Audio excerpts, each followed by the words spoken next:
News మంత్రి Komatireddy Venkatareddy municipal ఎన్నికలకు సంబంధించి బీఆర్ఎస్ కు ఓపెన్ ఛాలెంజ్ చేశారు. వచ్చే మున్సిపల్ ఎన్నికల్లో 90% పైగా స్థానాలు కాంగ్రెస్ క్లీన్ స్వీప్ చేయబోతుందని దమ్ముంటే ఛాలెంజ్ చేసుకోండి అన్నారు. గత పార్లమెంట్ ఎన్నికల ఫలితాలు ఉటంకిస్తూ బీఆర్ఎస్ అధినేత కేసీఆర్ పై మంత్రి విమర్శలు గుప్పించారు. 10 ఏళ్లు సీఎంగా పనిచేసిన వ్యక్తి కనీసం ఒక్క ఎంపీ సీటు కూడా గెలిపించలేకపోయారని విమర్శించారు. బయటకు బ్రహ్మాండంగా పాలన చేశామని చెప్పుకోవడం తప్ప ప్రజల్లో ఆ పార్టీకి ఆదరణ లేదని, అందుకే పార్లమెంట్లో గుండు సున్నా వచ్చిందని ఎద్దేవా చేశారు. బీఆర్ఎస్ పార్టీలో అభ్యర్థుల కొరత వేధిస్తోందని, అంతర్గత కుమ్ములాట్లతో ఆ పార్టీ కుదేలైందని విమర్శిస్తున్నారు.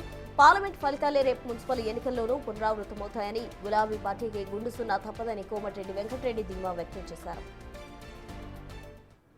ఎవరన్నా మీరు టీఆర్ఎస్ పార్టీ వాళ్ళు ఎవరన్నా మీరు ఛాలెంజ్ చేస్తారంటే చేయొచ్చు. 90% కాంగ్రెస్ మున్సిపాలిటీ రాబోతున్నాయి. మేము మొన్న పార్టీ గుర్తు మీదనే 75% పైన గెలిచినాం. అందులో మా రెబల్సే 10% ఉన్నారు. అవతల క్యాండిడేటే లేడు. వాళ్ళ ఇంటర్నల్ కొట్లాట. మన కౌన్సిల్లో రాజీనామా చేసినప్పుడు కవిత మాట్లాడిన మాటలు విన్నారు మీరు.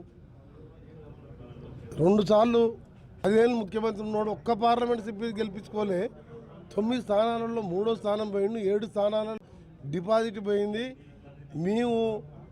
నేను గౌరవ ముఖ్యమంత్రి రేవంత్ రెడ్డి గారు, ఉత్తమ్ కుమార్ రెడ్డి గారు 2వసారి ఆయన ముఖ్యమంత్రి అయిన 3 నెలలకు ఎలక్షన్ జరిగితే పార్లమెంట్ సభ్యునిగా ఇట్లా నామినేషన్ ఇస్తే పైసా ఖర్చు పెట్టకుండా 3 ఎంపీలను గెలిచినాం. అది కాంగ్రెస్ పార్టీ అంటే.